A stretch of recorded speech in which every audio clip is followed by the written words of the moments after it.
हम ना अपनी मर्जी से किसी भी धर्म को फॉलो कर सकते हैं और हमें अपने धर्म पर गर्व भी होना चाहिए।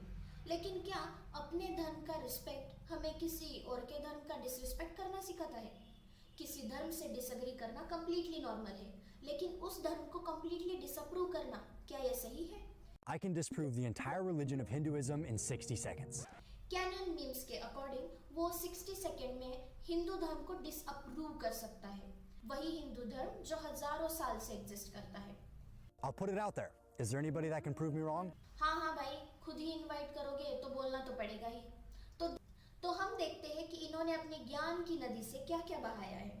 In Hinduism, there are millions of gods. But if God is all powerful and better than everything, how can you have multiple gods? And how do you rank which is most important? ये ना इंसान तभी बोल सकता है जब उसका study zero हो।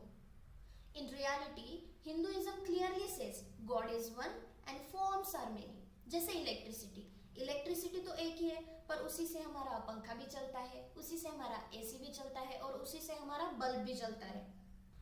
तो फॉर्म्स भले ही अलग अलग है, लेकिन एनर्जी तो एक ही है ना। वैसे ही डिवाइन एनर्जी एक है, बस क्वालिटीज दिखाने के लिए डिफरेंट फॉर्म्स ले लेती है। इसमें कॉन्ट्राडिक्शन नहीं, क्लियरिटी है। In Hinduism, people also build their own gods. They build statues out of clay and mud. How can you expect that something that is man-made is worthy of worship and can help you at all? बोल कितना भी गलत रहे हो, लेकिन confidence देखो कितना है। कितने कॉन्फिडेंस से बोल रहा है कि Hindus create their own gods. नहीं भाई, ये सेंटेंस ही प्रूव करता है कि तुम्हें मूर्ति कॉन्सेप्ट ना समझ में ही नहीं आया। मूर्ति गॉड नहीं है, मूर्ति गॉड का रिप्रेजेंटेशन है। अगर तुम्हारे पास तुम्हारी माँ की कोई फोटो है तो उस फोटो को देखकर तुम्हें इमोशनल फील हो सकता है, एक कनेक्शन भी फील हो सकता है, तुम्हारी माँ की याद भी आ सकती है। इसका मतलब क्या वो फोटो तुम्हारी माँ बन गई? नहीं ना। आइडियल वर्शिप नहीं होता, इसे फोकस वर्शिप बोलते हैं। हमारे तो स्क्रिप्चर्स में भी ये लिखा है कि भगवान हर जगह मौजूद है। अवतार कॉन्सेप्ट के बारे में ज्यादा तो तुम्हें पता होगा नहीं। अवतार ना एक डिवाइन एनर्जी होती है और जिसका एक ह्यूमन फॉर्म भी होता है।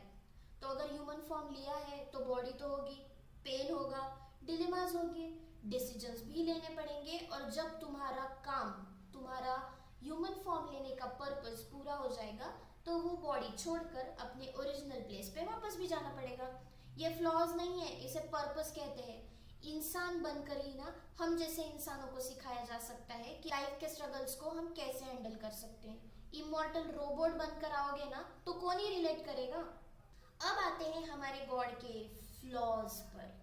Gods in the Hindu religion also have flaws. Some cheat, some lie, some have even died. So once again, how can you worship an all-powerful creator that has the traits of a human? Krishna ji ने झूठ बोला।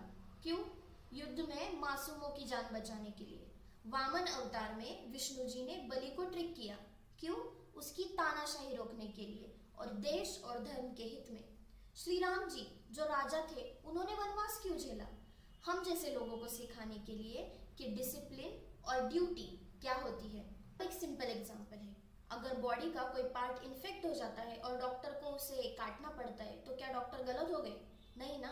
कभी कभी संपूर्ण मानवता की रक्षा के लिए कुछ ऐसे टफ डिसीजन लेने पड़ते हैं, और यही सिखाने के लिए अवतार आते हैं। करना ह्यूमैनिटी और हायर प्रिंसिपल को प्रोटेक्ट करना भी होता है। They died. अवतार फिजिकल बॉडी में आए हैं तो बॉडी का तो नेचर ही है ना एंड होना। जीसस, बुद्धा, प्रोफेट्स, सिख गुरुज, ये सब भी तो अपनी बॉडी छोड़ के गए थे। Death is human experience and divinity is consciousness. इसमें कॉन्ट्राडिक्शन ही नहीं है। भगवान के जो धरती पर अवतार है वो मरते हैं, भगवान नहीं। हिंदुइज्म की तो स्ट्रेंथ ही यही है, God experiences human struggle. Hinduism इतना बोल्ड है कि कहता है God will take human form, feel human pain and show you how to rise above it. ये कोई फ्लॉ नहीं है, ये रिलेटिबिलिटी है। लोग ना उन्हें ही फॉलो करते हैं जिन्होंने सचमुच में ह्यूमन स्ट्रगल फील किए हो। And the biggest thing that disproves the Hindu religion is that there's multiple paths that all lead to God. But the problem is, all the multiple paths all have different contradictions. ये भी बात है, वो भी बात है, तो फिर रिलीजन ही फेक हो गया। ये कौन सा लॉजिक है? मेडिसिन में भी सर्जरीज होती है, टैबलेट्स भी होते हैं और थेरेपीज भी तो होती है। हर पेशेंट के लिए ट्रीटमेंट अलग होती है, तो वैसे ही हर इंडिविजुअल के स्ट्रेंथ के हिसाब से स्पिरिचुअल पाथ अलग अलग काम करता है। वैसे ही हर इंडिविजुअल के लिए एक स्पिरिचुअल पाथ काम नहीं करता। मल्टीपल पाथ मतलब फ्लेक्सिबिलिटी होती है, ये कोई वीकनेस नहीं है, इसे इंटेलिजेंस बोलते हैं. Then there's the reincarnation, which really doesn't make any sense. Reincarnation makes no sense. Modern research literally support करता है near death experiences, past life memories in children's, फिर regression therapy, फिर consciousness studies, thousands of documented cases है, और इनको ignore करना मतलब science को इग्नोर करना. They believe in the caste system, which means the life that you're living right now was determined based on how good of a Caste human you system. were in the previous. सबसे बड़ी गलतफहमी, cast किसी भी past life के पापों का फल नहीं होती.